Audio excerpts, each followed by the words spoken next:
Y la verdad que a veces el paciente se confunden porque me llegan, tengo TOC y adicción al seno. Todos tenemos ciertas deficiencias, quizá no siempre relacionado a sustancias, pero puede ser relacionado a comida.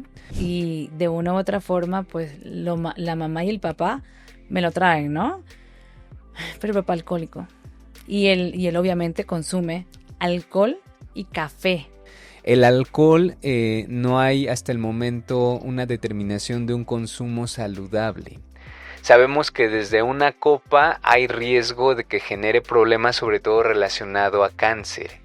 Allí donde se establece la línea de decir, ya me va para un cuadro de adicción a sexo, a pornografía o a masturbación. No hay hasta el momento una determinación de un consumo saludable. Por lo general nunca hay una adicción solamente a una sola cosa.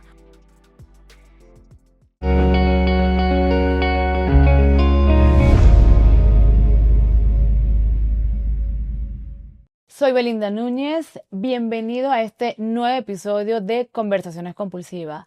Y en esta oportunidad vamos a estar conversando del TOC y las adicciones.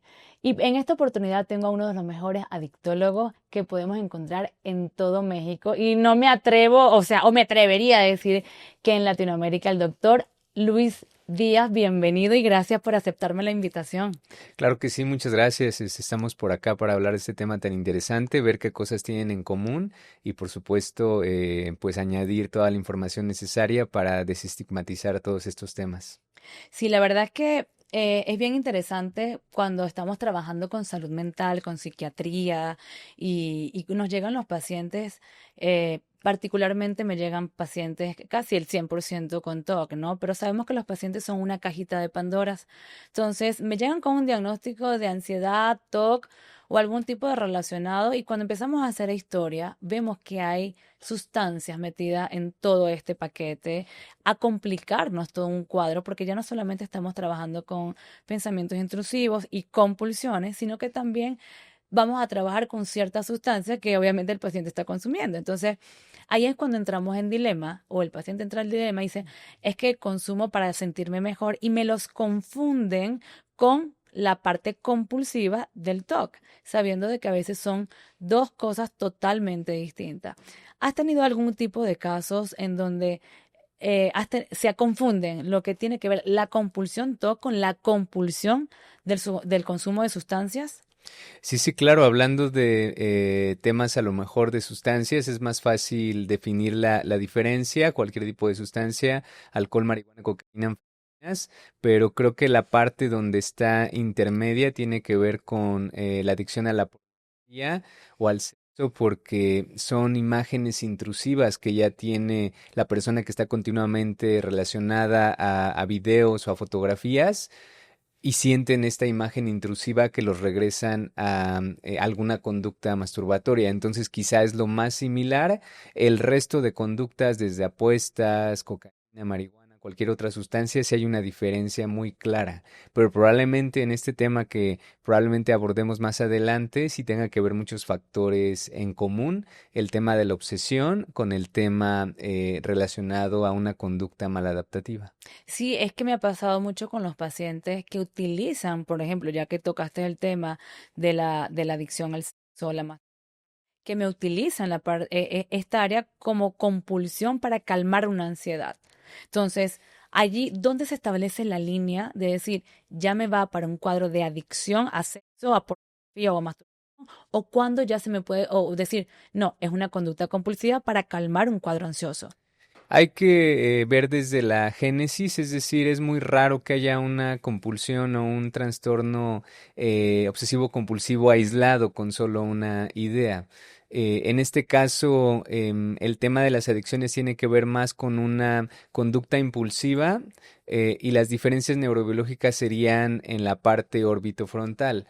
En los dos temas, en el tema de TOC y en el tema de adicción, se afecta la región orbitofrontal, pero en el TOC estaría hiperactivada. Todo el tiempo está viendo imágenes y probablemente relacionado al tema de adicción al sexo, tiene que ver con algo relacionado a esa situación. Y cuando tengo la conducta compensatoria, baja la ansiedad. A diferencia de alguna otra adicción o el tema de adicción relacionado a conducta sexual hiperactiva o deseo sexual compulsivo, esa área está hipoactiva y es la que impide que tengamos un control inhibitorio y genera impulsividad.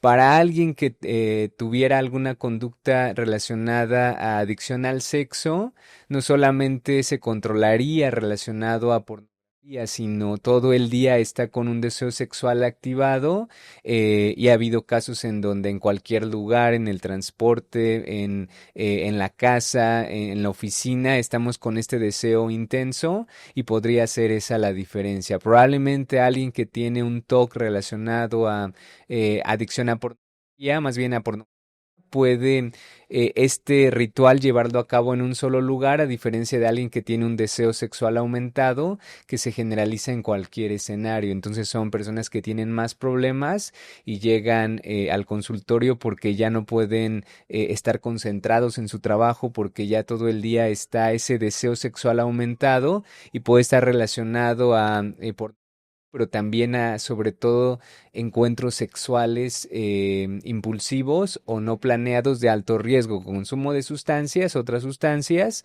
o también sin protección. Entonces, probablemente son las pequeñas diferencias, pero de manera neurobiológica tienen que ver con otros contextos. Sí, y la verdad que a veces el paciente se confunden porque me llega, tengo TOC y adicción al sexo. Entonces, Exactamente. cuando haces todo este cuadro y haces la indagación de la historia, ya tú te das cuenta de ya va, es una conducta más compulsiva o si hay adicción, porque también la adicción a veces tampoco está sola. Así como en el pensamiento obsesivo compulsivo, que siempre les he dicho, Ujú. de repente hay un pensamiento que domina más, no sé, aquí el más clásico, contaminación, pero no viene solo. A lo Claro. largo de la historia, el paciente ha tenido otros tipos de pensamientos intrusivos y ya tú vas a ver el patrón del TOC. En las adicciones pasa igual. Por lo general, nunca hay una adicción solamente a una sola cosa. O sí, vamos a aclarar ese asunto. ¿Hay adicción solamente a una sola cosa Sí, o el paciente pero es adicto a muchas cosas? exactamente, es extraño porque digamos que la adicción solamente sería como un síntoma último de una alteración más profunda del sistema de recompensa. Entonces imaginemos que tenemos un grupo de personas y a todos ellos le damos una sustancia. Puede ser desde azúcar, puede ser un chocolate, puede ser Ujú. cocaína. Y cada uno de ellos va a tomar una decisión respecto a consumir esa sustancia y saber qué consecuencias tiene respecto a ello. Entonces muchas personas pueden llegar a consumir marihuana, pero va a depender de otros factores y digamos que la parte más importante relacionada a lo que nos frena el consumo tiene que ver con el lóbulo frontal. La toma de decisiones, saber que no es algo que estoy esperando, y las consecuencias que vienen de ello. De todas las personas que consumen solamente un porcentaje puede desarrollar esos problemas, pero tiene que ver con una deficiencia a nivel central. Imaginemos que alguien que está más predispuesto a tener un problema de consumo de sustancias tiene una deficiencia, le hace falta una llave y esa llave puede abrirse con ciertas sustancias. Si tengo un perfil ansioso, probablemente también relacionado a trastorno de ansiedad, ansiedad generalizada, Ujú. crisis de pánico o inclusive algunos otros temas de ansiedad, fobia social, voy a buscar sustancias que me relajen. Puede ser marihuana o puede ser alcohol o puede ser benzodiazepinas. Estas personas que tienen un rasgo de ansiedad alto, inclusive con el café pueden presentar crisis de ansiedad. Ujú. Te da sudoración, te da taquicardia y no lo disfrutan. A diferencia de personas altamente impulsivas que tienen una deficiencia de dopamina en nivel central y ellas van a escoger estimulantes, cigarro, cocaína, pero sería como si nuestro cerebro tuviera una deficiencia y si de manera errónea me doy cuenta que esa sustancia o esa conducta me hace sentir bien ante esa deficiencia, puedo tener un vínculo inadecuado. Todos tenemos ciertas deficiencias, quizá no siempre relacionado a sustancias, pero puede ser relacionado a comida, puede ser relacionado a videojuegos, a A compras. compras. Y solamente es encontrarlo. Lo ideal es dividir esas áreas de diversión y conocernos para saber de, ok, ya pasé mi límite de tanto de compras de gusto, sé que tengo que tener un freno porque si no nos estamos excediendo en algo, en la comida, en las compras o en algo más. Sí, y lo que tú estás diciendo es bastante interesante, porque ya para que no, la gente de repente nos entienda, cómo la característica de personalidad va a definir qué tipo de sustancia voy a consumir, ¿no? Entonces, sí, ¿por qué algunos toman más drogas excitatorias y otros más drogas depresoras? Entonces va a depender de este perfil de personalidad, de estas creencias y este estilo de crianza, básicamente, ¿no? Claro, por supuesto, desde cómo nos desarrollamos, qué es lo que hay en nuestro ambiente, si en nuestro ambiente hay predisposición o veo que mi tío fuma marihuana o hay fiesta cada 8 días y hay consumo de alcohol o todos para platicar, oye, vamos por un cigarrito, ¿no? Y es una forma de socialización. Todos los ambientes predisponen a ciertas conductas. No solamente decimos cosas negativas, hay que hacer ejercicio, hay que leer, hay que ver TikTok, la televisión, ciertas cosas, pero tenemos una rutina que hacemos inclusive de manera religiosa Ujú. con nuestra familia. Entonces iba a definir algunas cosas y la otra parte tiene que ver con la estructura de base. En el tema relacionado al TOC también vemos ciertas características de alguien que puede tener una predisposición mayor desde la parte genética hasta ciertos comportamientos relacionados a limpieza, simetría, orden o algunos otros pensamientos y un rasgo marcado mucho más hacia la ansiedad. Antes el trastorno obsesivo compulsivo pertenecía a el espectro de ansiedad. Ahorita ya lo sacaron y se ha visto que de manera genética se parece mucho más a algo que se llama tricotilomanía, que sería arrancarse Cortarse el el cabello. cabello porque es como una parte obsesiva, es un ritual. Pero eso tiene muy poquito, tendrá 10 años. Sí, esto Todo es el nuevo. tiempo. Yo estudié con el TOC parte de las familias de la ansiedad, porque hasta el DSM-4 estaba, el DSM es el manual de diagnóstico y Ujú, estadístico de trastornos mentales, para los que no lo están familiarizados con ello, hasta el 4 estamos en el 5. claro. Entonces, hasta, como dices tú, hasta hace poquito sacaron estos dos trastornos, que es el TOC y el estrés postraumático, que estaban dentro de la familia de la ansiedad.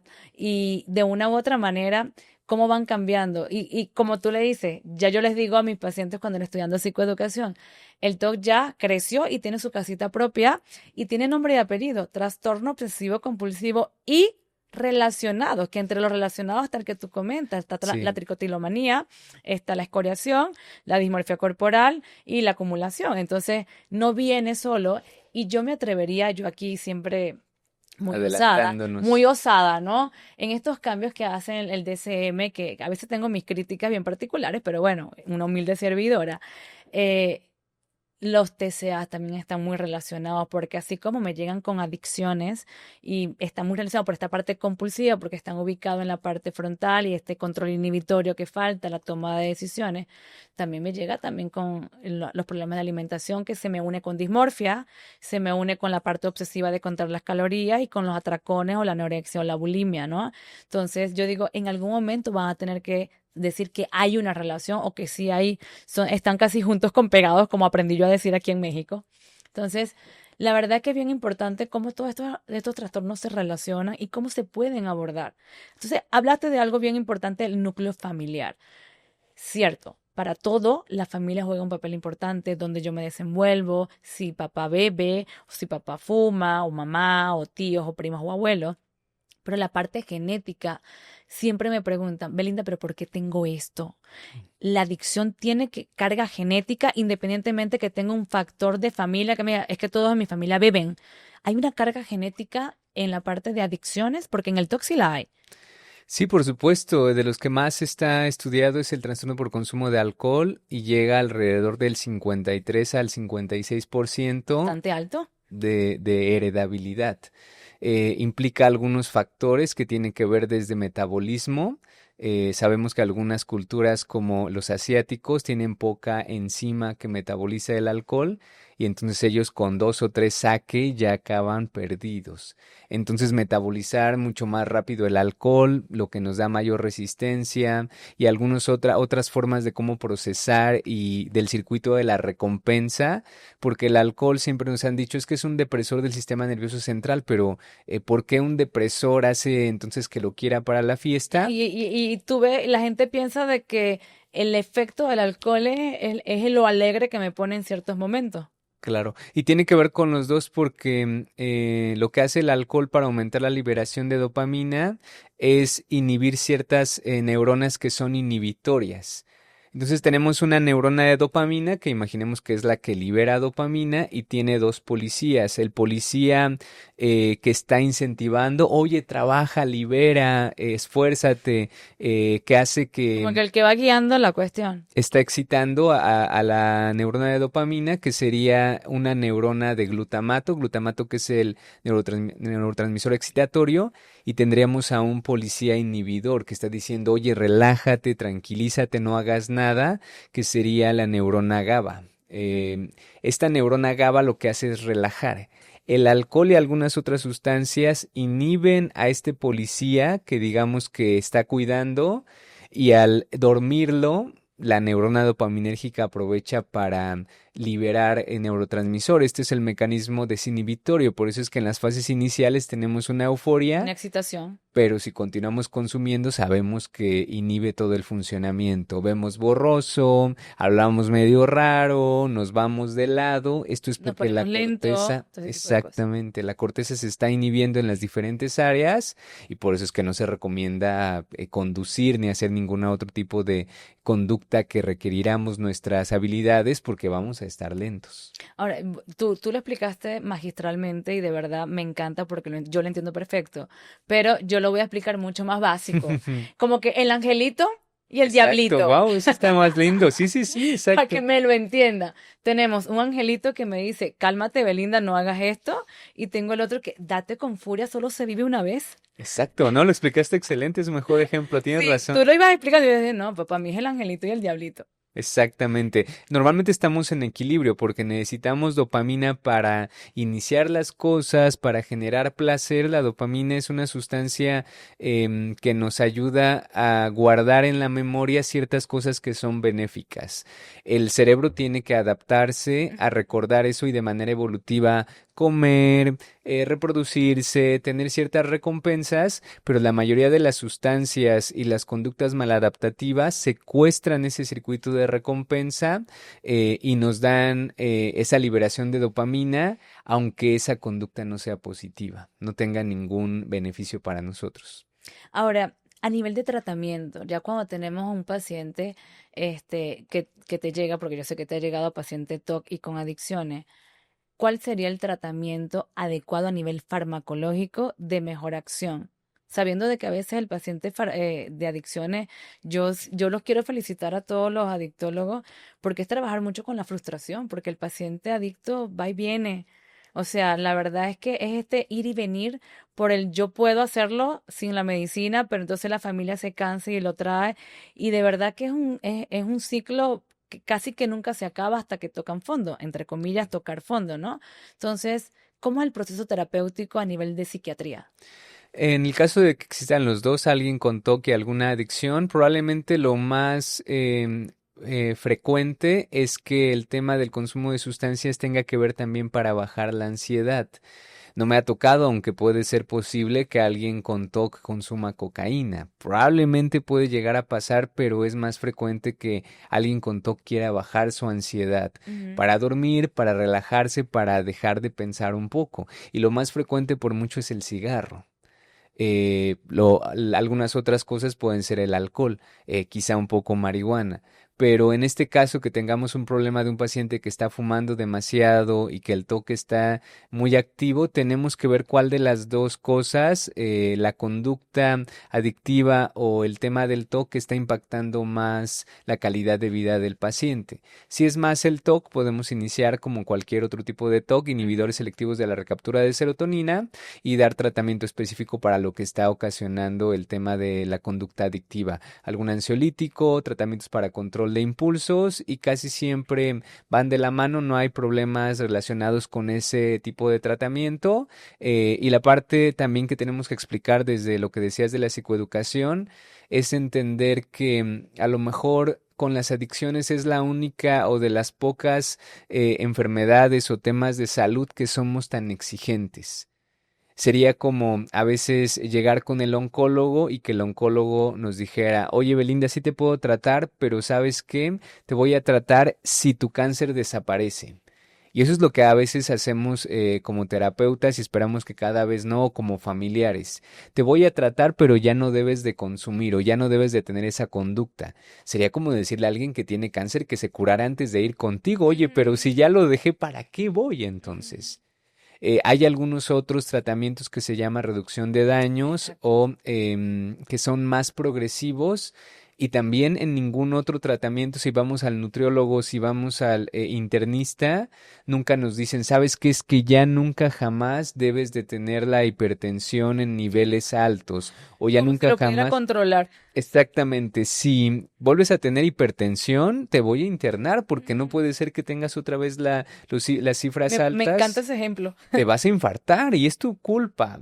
A nadie lo internamos o nadie lo castigamos.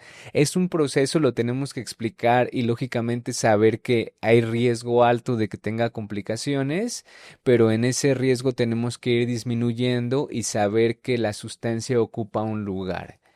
No es que el paciente esté tomando agua de Jamaica, que es rica, pero no genera una respuesta gigantesca. ¿Qué cosa está cubriendo la sustancia? Está cubriendo síntomas depresivos, síntomas de estado de ánimo, de autoestima, de ansiedad, ¿Qué de hay detrás de ello? insomnio. Claro. Exacto, si entendemos a alguien y sabemos por qué consume, va a tener más sentido y no solamente pensar que es un vicio o un error de carácter. Y yo creo que hay que psicoeducar mucho a la familia, porque la familia es quien juzga, quien critica y a veces quien se quiere lavar las manos, siendo la familia casi que los principales responsables de que la persona haya llegado hasta donde llegó. Sí, probablemente si hemos estado en un grupo de familia, casi siempre en septiembre inician estos tipos de competencias de, ok, ya estamos en septiembre, nos habíamos puesto el reto de bajar de peso y ahora sí en noviembre, en diciembre hacemos la competencia entre todos para ver quién baja más de peso. Ujú. Todos vamos al nutriólogo y empezamos a hacer una dieta. Si alguien nos está diciendo, ¿sabes qué, Belinda? Estoy haciendo una dieta, sería muy extraño que tú pidieras una hamburguesa o una pizza enfrente y dijeras, ok, tú come tu ensalada Ujú. porque yo me voy a pedir mi corte y voy a pedir lo más grasoso y comer enfrente. Y eso es algo lo que a veces como familia es difícil que podamos hacer, que es ayudar hasta la parte más compleja, que es compartir esa decisión de disminuir, de quitar, de no asociarnos siempre cada semana y también dejar de fumar porque es benéfico para todos y Ujú. también dejar de beber o si esa no es el ejemplo de tener algunas otras conductas positivas. Entonces, si queremos apoyar a alguien que está haciendo dieta, no le vamos a decir te compro una hamburguesa, vamos a decir, oye, ¿qué hago? Vamos a comer esto, vamos a mejorar nuestra dieta, vamos a hacer ejercicio y esto es exactamente igual con alguien que tiene un problema de consumo de sustancias o que está dejando una conducta, por ejemplo, de apostar. Me hiciste recordar un caso que tengo que el paciente, bueno, el TOC a todo lo que da y de una u otra forma, pues la mamá y el papá me lo traen, ¿no? Pero el papá alcohólico. Y él obviamente consume alcohol y café, pero como Mucho, muchísimo. claro. Entonces obviamente empezamos, yo también trabajo reducción de daño en la parte TOC, Ujú. porque es a veces falso, aunque yo siempre les digo a mis pacientes, yo les pido las perlas de la Virgen. O sea, yo te voy a exigir muchísimo, pero yo también sé que no, A que vas a reconocer. compulsionar en algún momento, que van a venir tienen las obsesiones bastante egodistónicas y que vas a compulsionar. Pero quiero empezar a hacer ese insight, esa conciencia para lograr ese control y que en vez de compulsionar 8 horas, pues me compulsiones dos. O sea, Claro, está va bien, sí, mejorando. va mejorando. Entonces, yo le trabajo mucho reducción de daño a nivel de obsesiones, perdón, de compulsiones.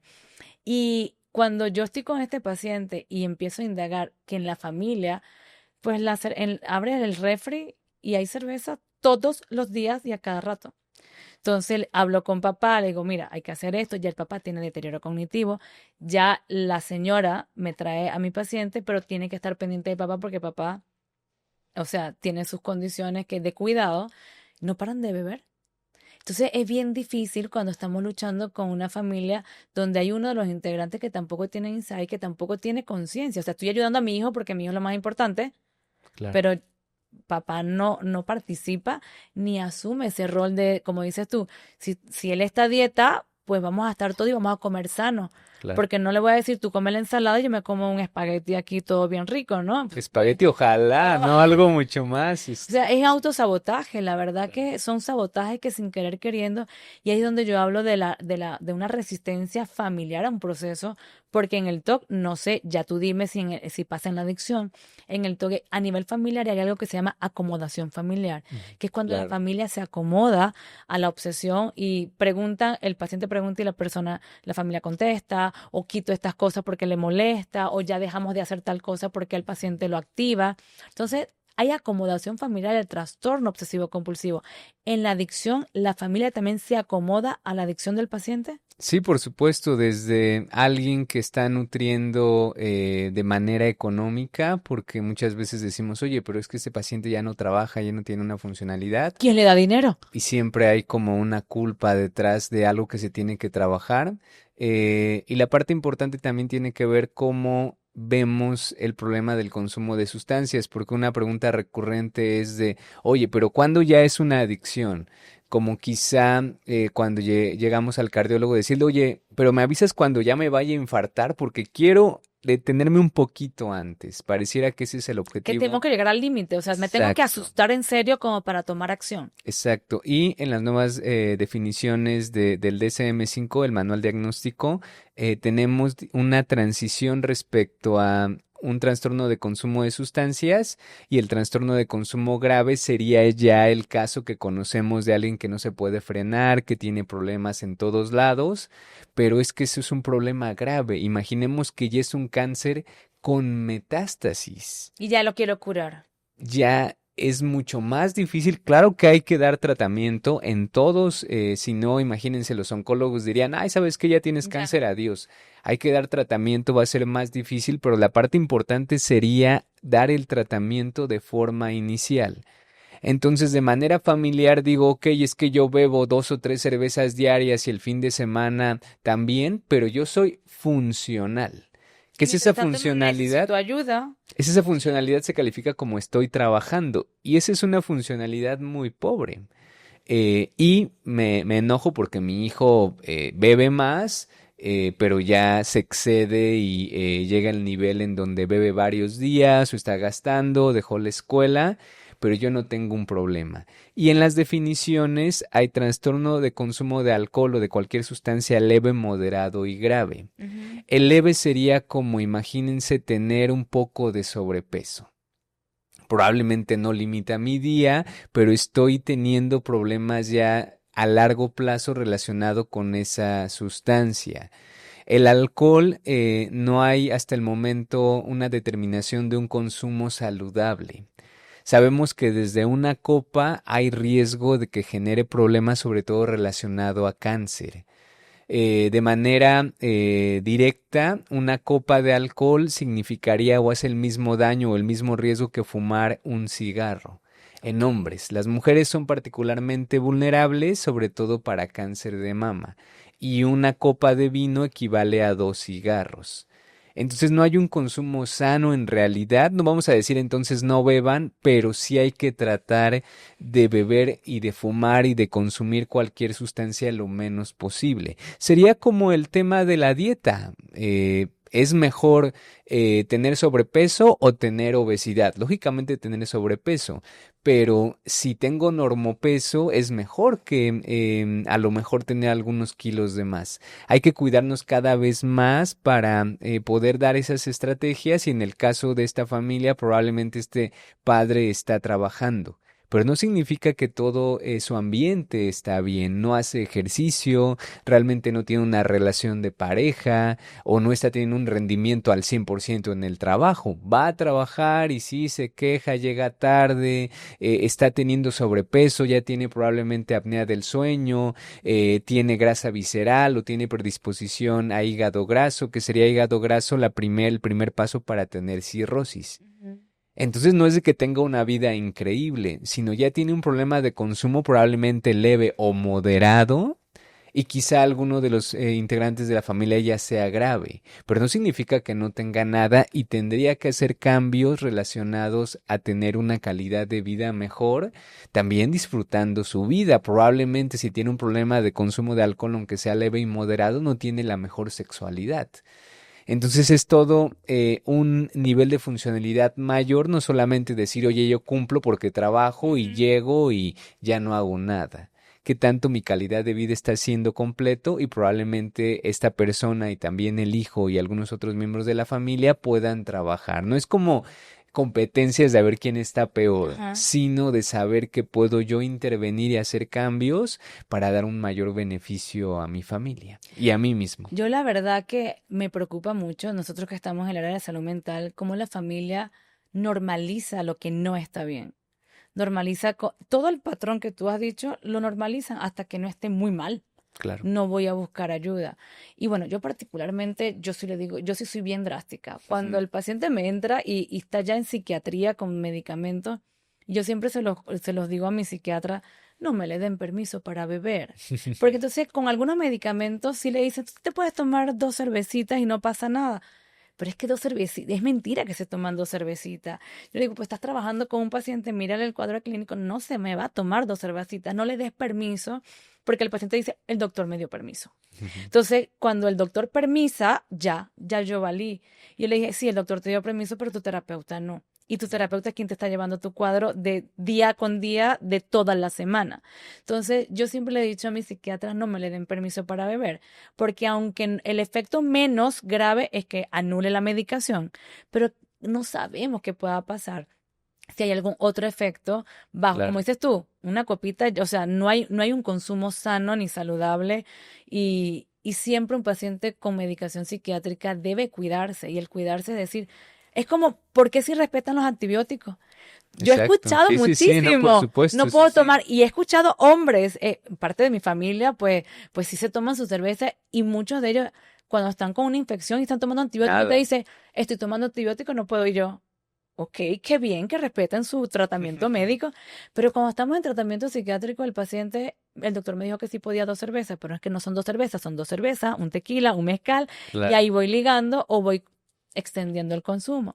Entonces, ya dijimos que el consumo debemos de evitarlo, pero yo sí soy de las que le digo a mis pacientes, no, ni el alcohol ni el café, y obviamente el cigarro, pues tenemos que empezar también a hacer reducción. Y claro. les explico, o sea, yo les explico el por qué no porque obviamente yo siempre les digo que la medicación son como ingenieros que nos están ayudando a nuestro cerebro a construirlo para que funcione mejor y remisiones de síntomas. Y este tipo de consumos, el alcohol, algún tipo de droga o café, pues te vienen a destruir. Entonces te Sí, sí, dice, claro. hey, yo construí esto y por dónde voy, vienes tú y me lo arrebatas, ¿no? Y después va a volver a comenzar de cero. Entonces, háblame un poquito como para hacer el clic de estos pacientes que están medicados con el consumo de alcohol, del café o el cigarro, que son las drogas aceptadas socialmente. Claro. Sí, lo que pasa es que el cerebro va a encontrar un equilibrio. Entonces, en las recomendaciones que tenemos a nivel general, imaginemos que es un paciente que tiene problemas con consumo de alcohol, ya chocó, tuvo problemas legales, perdió el trabajo, alguna situación que dices, wow, estuvo problemática. También tiene consumo de cigarros, está fumando 20 cigarros al día y aparte está tomando mucho café. En los programas que tenemos, lo ideal es empezar con la sustancia que más daño Más le está está haciendo. ocasionando, porque lo que se ha visto en algunos estudios, si es que, imaginemos, tenemos dos pacientes, uno que está, bueno, los dos están tomando, teniendo problemas con consumo de alcohol y cigarro, y a los dos les decimos que dejen las dos sustancias, va a ser problemático. Si alguno de ellos decimos, sabes que iniciamos con el alcohol, lo más seguro es que tenga un seguimiento o mejores metas o mejores pronósticos. No es que digamos tienes permiso. Si fuma 20 cigarros, que se quede ahí. Pero lo que vemos, sobre todo también en grupos de AA, un paciente que deja de beber empieza a fumar más. Es decir, está en un Compensa, desequilibrio, a claro. pesar de Me que quitaste tenga uno, agarro otro. medicamentos, va a pasar algo. Y esto lo tenemos de una manera muy ejemplificada en consumo de tabaco. El cigarro baja el apetito. No es que sea un tratamiento para bajar de peso, ni un tratamiento para estar delgados, pero todos los pacientes que dejan de fumar sin llevar un tratamiento suben de peso porque les da mucho apetito. Ujú. El mejor tratamiento para controlar ese tema del apetito excesivo después de dejar de fumar es el parche de nicotina. Pero Ok. tenemos algunos otros tratamientos, pero lo mejor del parche dicen, ok, es que me pongo el parche y sigo fumando. Fumaba 20, sigo fumando 10, ya no lo voy a utilizar. Lo que más sirve el parche es para bajar el apetito, porque muchas de las personas, sobre todo mujeres, oye, fíjate, ya estoy dejando de fumar, ya fumo 5, pero subí 10 kilos, Ujú. van a volver a fumar, porque el Claro. peso es clave para las mujeres, lo cuidan demasiado y es algo que tiene una importancia gigantesca. También si les doy un medicamento que sube de peso, pues lo van a dejar. Entonces son cosas que tenemos que cuidar y saber que hay un equilibrio.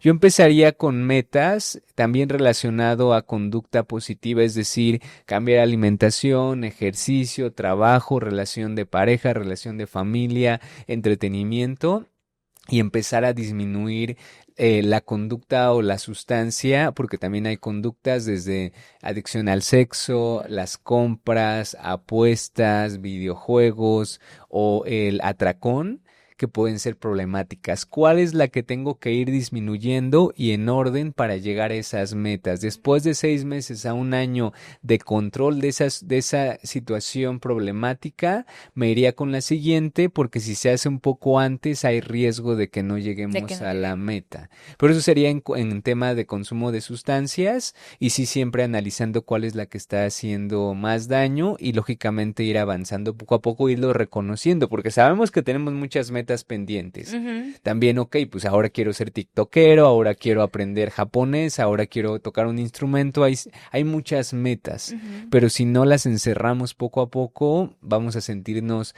frustrados porque hoy está bien difícil el idioma y ya no practiqué todos los días y me enfermé y ya no fui a tal lugar o ya no hice tal cosa. Entonces estamos en un ambiente complicado en donde no siempre llegamos a las metas y el alto nivel de expectativas puede crear frustración. Sí, y la verdad que ahí es cuando empezamos a trabajar con los pacientes, como dices tú, con estas metas. Y básicamente creo que trabajamos muy igual a nivel de adicciones y de TOC.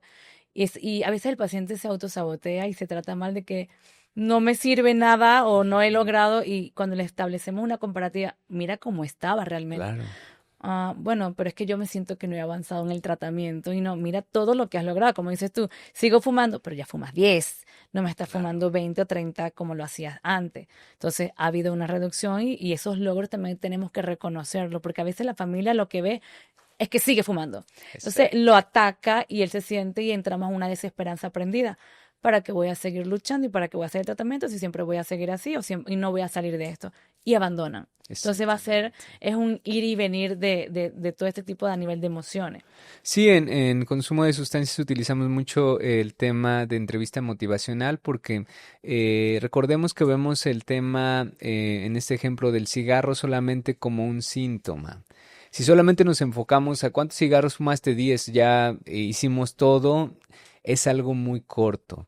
Lo ideal es que podamos generar una confianza y saber de, ok, fumaste 10, está bien, continúa con 10, no hay tanto problema, pero ¿qué más has hecho? Ujú. Cambiaste la dieta, hiciste ejercicio, mejoraste la relación con tu familia, propusiste algo nuevo para el trabajo, remodelaste tu cuarto, empezaste a ir a bailar, retomaste cosas que antes no hacías. Es decir, hay una serie de cosas que a lo mejor es difícil de reconocer, pero que ya conociendo a la persona es de wow.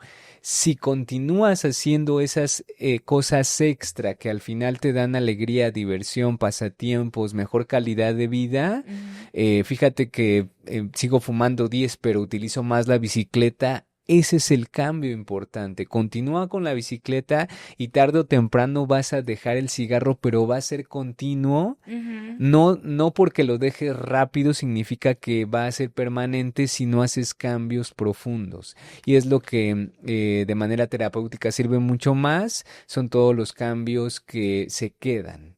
No solamente el medicamento o bajar, hoy sí bajé un montón el cigarro, pero ando súper estresado, irritable, subí de peso, me siento horrible.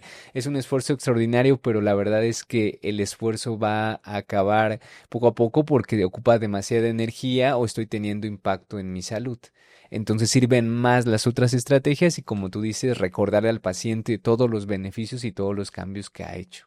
No, de verdad es que esto es como para tener 5 podcasts más, o sea, Ujú. realmente es un tema que pique y se extiende y es un tema que nos ayuda muchísimo a entender a nuestros pacientes y a las relaciones que cuando tenemos dos diagnósticos, porque a veces, bueno, si fuesen solamente dos, Sí, pero claro. sabemos que a veces está la depresión metida por allí, también está la parte, pues yo tengo un paciente con adicciones, con TOC, TDA y bipolaridad tipo Wow. 1, entonces Muy complejo. muy, muy complejo, Sí. en donde, como dices tú, cuando tenemos múltiples diagnósticos, tenemos que trabajar la sintomatología que más está afectando al paciente porque necesito sacarlo de lo que me lo está incapacitando y poderlo ayudar. Entonces, el abordaje va a depender de quién me batea y cómo me batea, porque tengo Claro. que saber cuál es el síntoma que Las más, ajá, prioridades. la prioridad y el objetivo terapéutico para lo que se nos está presentando. Entonces, tenemos una sección bastante interesante de mitos y realidades. Claro que Yo te voy sí. a pasar unos banderites de sí y no, te vamos a hacer algunas preguntas y tú vas a contestar si no, dependiendo, y obviamente vamos a justificar la respuesta, Claro ¿ok? que sí. Ok, el primer mito que tenemos es, ¿se tiene que tocar fondo en una adicción para iniciar un tratamiento? No. Ok. Lo que hablamos ese ratito un poco tiene que ver con los antecedentes o lo que creíamos relacionado a un problema de consumo de sustancias. Hace muchos años probablemente imaginábamos que alguien que tenía un problema de consumo era alguien que estaba en la calle, ya había perdido todo, que estuviera abandonado, casi como sin hogar. Pero realmente eso ya es la culminación última de las consecuencias del consumo. De manera ideal es tratar de prevenir, tratar de evitar problemas y si ya me ha sucedido que de repente gasté más de lo que quería, estoy ocupando más del tiempo en los videojuegos o en ciertas actividades que no estoy llegando a mis objetivos, iba a ir a una fiesta y acabé vomitando, acabé haciendo el ridículo, tuve algunos problemas con mi familia, con mis amigos, con más seres queridos, probablemente en el ambiente de amigos, dices, ok, la fiesta, qué padre, nos divertimos, pero si está habiendo alguna complicación, alguien de nuestro ambiente que nos quiere y que nos ve de manera diferente nos va a decir, oye, creo que ya debes de bajar esto, te excediste, te peleaste, sucedió algo. No es necesario esperar hasta las consecuencias últimas para tomar un tratamiento y puede ser si de repente empecé a beber un poco más porque hay un poco de estrés, porque tengo problemas, quizá ni medicamentos requiero, solamente con la forma terapéutica, entenderme, saber afrontar este problema. A veces, como lo vemos en películas, comedias románticas, tenemos una ruptura sentimental y vamos al helado, es una forma no adecuada de afrontamiento. Si siempre ocupo a esa herramienta que cuando me siento triste ocupo el helado, el alcohol, el cigarro, va a suceder algo negativo a largo plazo porque tengo que afrontar este dolor, tengo que llorar, tengo que hablar, tengo que comunicarme, tengo que sentir este duelo y es la forma correcta del afrontamiento. Entonces no hay que esperar, siempre es bueno dejar de beber, dejar de tomar cualquier, a lo mejor, cigarro o vapeador. Y siempre es mejor hacer un poco más de ejercicio, leer más, pasar más tiempo con los seres queridos. Siempre hay cosas que se pueden regular Sí, que mejor. ahorita hay mucha sustitución del cigarro por el vapeador y dicen esto es más sano. Claro, no Y para tú así nada. como que no, no es más sano. Exactamente. Ok, otro de los mitos que tenemos, la adicción es solo falta de fuerza de voluntad. No. Tienen que ver con muchos factores. Ahorita hablamos mucho del tema neurobiológico, pero recordemos en todos los temas de salud mental tienen que ver tres temas: los factores biológicos que tendrían que ser genéticos, la parte de cómo metabolizo, la dopamina, todas mis áreas cerebrales, la parte psicológica, mi estilo de afrontamiento, mi personalidad, las experiencias que he tenido y la parte del ambiente. Si aquí todos trabajamos en un lugar donde venden tortas ahogadas, toda la familia se dedica a eso, va a ser complicado que todos seamos delgados. ¿Qué es lo que puedo hacer? Es el negocio de la familia, ok, pero a toda la familia decimos vámonos a caminar, vámonos a no siempre comer esto, sino hacer un cambio. Mi ambiente probablemente no lo puedo cambiar y yo voy a heredar el negocio familiar y me encanta y me gustan mucho la comida, pero ¿qué puedo hacer para modificar ese ambiente? Y tiene que ver con el ambiente de amigos. Lo que se sabe también en cuanto a nivel de inteligencia y de actividades es que va a depender de tus tres mejores amigos prácticamente lo que vas a hacer de tu vida. Porque si somos muy amigos, pues yo te invito a la carnita asada o a jugar tenis o a irnos de borrachera o a manejar y arreglar nuestros coches. Es decir, entre mis mejores amigos tenemos una rutina y vamos a ocupar un montón de tiempo y recurso económico en esas actividades que tenemos desde hace mucho tiempo. Son muy importantes la familia, pero también nuestros mejores amigos y las personas que nos rodean en el trabajo, en casa. Eso va a ser muy importante porque es nuestro ambiente. Entonces, confluyen muchos factores y al final nadie escoge una adicción. Todos hemos bebido o hemos consumido quizá algunas cosas o hemos excedido a veces la tarjeta con el viaje, con las compras que dices, oye, no tienes 20 pares de zapatos y 7 ni los has Pero abierto. este no lo tengo. Exacto, pero hay unos que ni te los has puesto y dices, ok, sí es cierto, tengo que saber, zapatos me gasto máximo tanto al mes. Podemos mejorar, pero nadie está pensando en, claro, quiero comprar un montón de zapatos, pero estar endeudado. Nadie piensa, quiero beber hasta perder mi familia, hasta tener una enfermedad. No, solamente tratamos de tener una conducta que es agradable y todos las tenemos con la comida. Todos nos hemos excedido yendo al buffet y dices, uy, me fue horrible. Todos hemos tenido esa conducta, nadie está libre de esa situación de impulsividad y nos hemos excedido con alguna cosa, pero nadie quiere tener las consecuencias, sino simplemente es algo que se salió de control y tenemos que volver a entenderlo. Yo por eso, con mi red de amigos, tengo al doctor como muy buen amigo y ahí estoy luchando para ser su bestie, porque ya sabemos que los tres Exacto. mejores amigos de allí, y bueno, el exitazo del doctor, pues yo ahí me quiero pegar también. Sí, y ahora nos divertimos haciendo podcast, Sí, entonces en es parte serio. de nuestra diversión. Exactamente. Y mandándonos en Instagram todo ese tipo de cosas divertidas. Ahora, una vez, otro de los mitos, una vez que dejas la sustancia, ¿ya estás curado? No, ese es uno de los procesos, digamos que sabemos que muchas de las personas, por ejemplo, que dejan el cigarro al final no lo logran. De propia voluntad, solamente el 8% de las personas que intentan dejar de fumar lo logran en un lapso de un año. Entonces la mayoría dicen, ok, es que yo dejé de fumar ¿cuánto? Como un mes. Bueno, es que no funciona.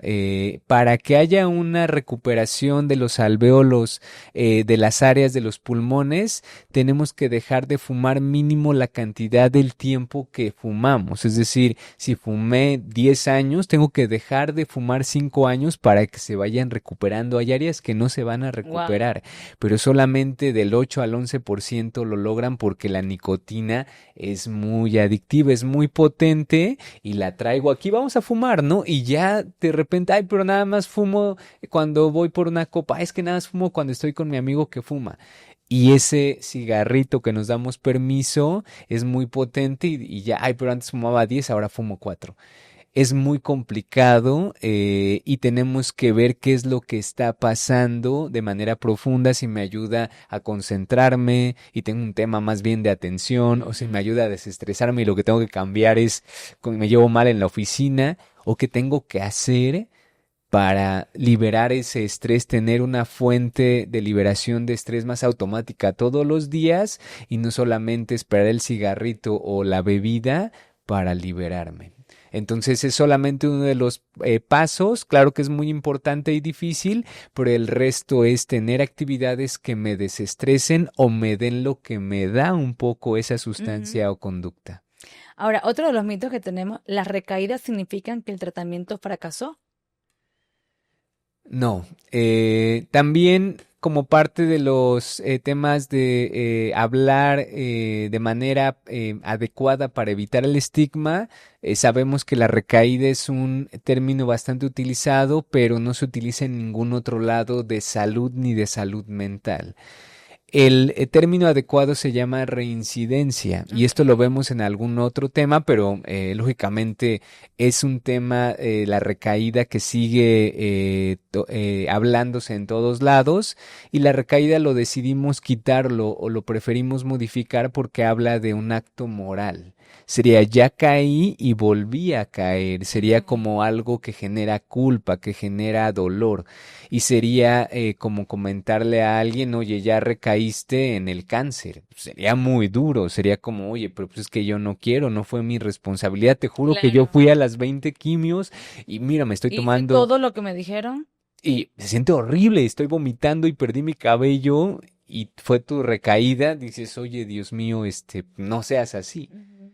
En la mayoría de las enfermedades se llama reincidencia o a veces se llama, nosotros lo decidimos llamar reinicio del consumo, reinicio de la conducta problemática, porque es parte del proceso. Hay que ver qué tanto consecuencias negativas tuvo ese reinicio del consumo, esa reincidencia, para poder dar un tratamiento, para ver lo que pasó y también entender, ok, ya no estás bebiendo en comidas, te dedicas a la parte de marketing y estás haciendo desayunos para no irte con los clientes a beber, y ya estás cambiando tu Sí, círculo también, de claro. amigos, pero fíjate que ahorita que vino el aniversario de tu madre, sí bebiste. No significa que no hayas hecho cambios, hubo un desenlace, hubo un gatillo específico, pero la verdad es que lo estás haciendo excelente, pero ese tema del duelo de tu madre es Obvio. comprensivo que te duele terriblemente y de 10 o de 15 o de 20 a lo mejor en una ocasión tuviste un vínculo o algo que te reactivó demasiado. Hay que verlo, hay que analizarlo, pero lo has hecho mucho mejor, estás cambiando tal y tal y tal proceso. Entonces hay que analizarlo y también saber que todos podemos tropezarnos, pero la idea es continuar y seguir intentándolo porque si no, nunca hubiéramos aprendido a andar en bicicleta. Nadie. No, y aquí es donde yo me hiciste recordar que en todo proceso terapéutico, independientemente del diagnóstico, la autocompasión, enseñar al paciente a esta ACT, nosotros lo trabajamos mucho con aceptación y compromiso, y el mindfulness como terapia de salida en el talk, para esa autocompasión, tratarte Claro. bonito, y siempre he dicho, sé tu mejor amigo. tú a tu mejor amigo no lo juzgas. Es más, te está contando algo horrible y tú todavía le dices, pues no pasa nada, tranquilo, hay momentos mejores, esto va a pasar. Así queremos que nos tratemos nosotros mismos cuando estamos en una situación difícil o cuando cometimos un error, porque a veces, como lo estás exponiendo perfectamente tú, hay situaciones de vida que nos dan bajones y que es inevitable. Pues tenemos sangre en las venas, pues me va a doler un duelo, una separación, una muerte de un ser querido, una migración. Nos va a doler mucho estas partes de duelo, independientemente, llámese duelo ahorita, es que los trajimos a colación, pero está dentro de lo esperado que tenga esta reincidencia de situaciones que no son tan bien, pero soy ser humano y entenderme y que solamente fue una parte situacional y que he logrado buenos cambios va a ser importante. Entonces esa autocompasión, ese respeto y esa valoración y ese sé amigo de ti mismo, o sea, sé tu mejor amigo va a ser bien importante. Ahora, en resumen, ¿qué nos puede decir con toda esta plática? Sabiendo que nuestro público tiene la mayoría de quien nos está escuchando o son personas que tienen algún diagnóstico en particular con TOC, adicciones, ansiedad, depresión y que conoce bien o algunos profesionales que nos puedan estar escuchando. En conclusión, ¿qué nos puedes dar como cierre de este podcast? Claro, a veces lo que vemos en temas de consumo de sustancias es que es algo que no esperábamos, así como nos sucedió con la pandemia o con algunas crisis, con duelos, con accidentes, es algo que llega súbito. Tenemos que tratar de solicitar ayuda y esa es una de las herramientas más grandes que tenemos que hacer. Puede ser que nos dé pena, puede ser que hayamos perdido o incluso tomado dinero prestado sin permiso, digámosle así, o hecho algunas cosas de los cuales estemos arrepentidos, pero las personas más cercanas va a ser muy difícil que no nos ayuden.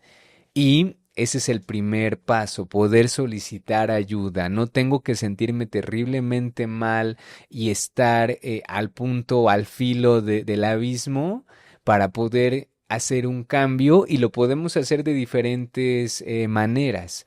Relacionado a cambio de una conducta o de algo que me está ocasionando problemas, de algo que quiera modificar, aunque no esté relacionado ni con TOC ni con adicciones, Ujú. pero siempre va a haber una persona cercana que pueda ayudarme. Algunas veces ni siquiera va a ser mi familia. Puede ser que sean amigos, puede ser que sean personas que me encontré y la verdad son buenas personas y hay que derribar esos mitos.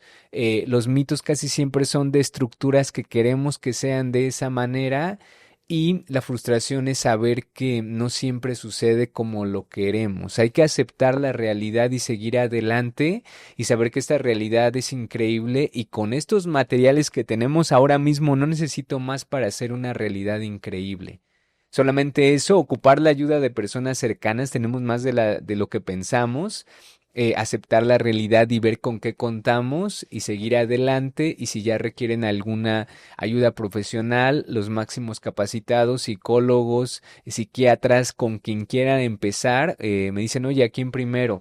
Con quien tú puedas. Si tienes la suerte de tener esas dos opciones, que Exacto. quien tenga cita más cercana, porque la verdad es que vamos a trabajar en conjunto y la mayoría de mis pacientes, prácticamente el 100%, tienen su psicoterapeuta, su psicólogo, porque trabajamos de cosas diferentes y muchos amigos psicólogos me envían pacientes que ellos hacen lo más difícil que es convencerlos. Ok, fíjate que vamos mejorando, pero ¿por qué no intentas llevar este tratamiento?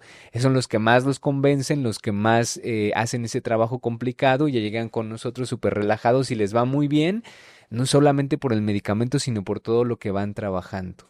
Hay que ocupar toda la ayuda y seguir adelante en lo que viene. Vendrán más problemas, pero cada vez estaré más fortalecido para afrontarlos. Eso es correcto. Y la verdad que yo me quedo con que realmente a la hora para salir adelante necesitamos mucho compromiso. Y yo les digo siempre a mis pacientes, sé leal, pero no a mí como terapeuta, sé leal a ti mismo, a tu proceso de recuperación, a tu intención real, con todas las subidas y bajadas que podamos tener. Asumir nuestra responsabilidad, pero también entender que hay muchas cosas que no controlamos, que no dominamos, y trabajar con la red de apoyo que no, como dices tú, qué bueno que sea la familia en muchos de los casos, pero a veces no va a ser la familia y no sentirnos que estamos solos. Trabajar mucho esa autocompasión, trabajar mucho ese tratarme bonito y ser mi mejor amigo. Y la verdad es que para mí fue un placer tener al doctor Luis Díaz, que bueno, les voy a decir el currículum, pero el doctor es especialista también en neuromodulación, que también la terapia de neuromodulación es una de las usadas también para adicciones como complemento para tratamiento en todo este background de terapias alternativas y de terapias basadas en evidencia que tenemos, tanto psicológica, farmacológica y de neuromodulación. También él es coordinador de la sección de neuromodulación de la Sociedad de Psiquiatría de México Exacto. y, bueno, perteneciente a la Sociedad Mexicana de Neuromodulación. ¿Qué otras cosas, a qué nos dedicamos? ¿Dónde te podemos encontrar si queremos buscarte como profesional? Claro, @Luis Díaz Psiquiatra en cualquier red social, Facebook, Instagram, TikTok. Ahí subimos material relacionado a salud mental, consumo de sustancias, también tratamientos especializados. Me pueden encontrar en redes sociales y ahí vienen todos mis datos. No, sigan al doctor que de verdad tiene muy buena información, hace muy buen contenido para salud mental y de verdad quiero agradecerte una vez más por haber estado con nosotros y espero que no sea la única vez que estés, sino que tengamos otras oportunidades de poder compartir. Claro, ya bien pronto se pasó una hora y espero les haya gustado. Muchas gracias y nos vemos pronto. Nos vemos en el próximo episodio de Conversaciones Compulsivas.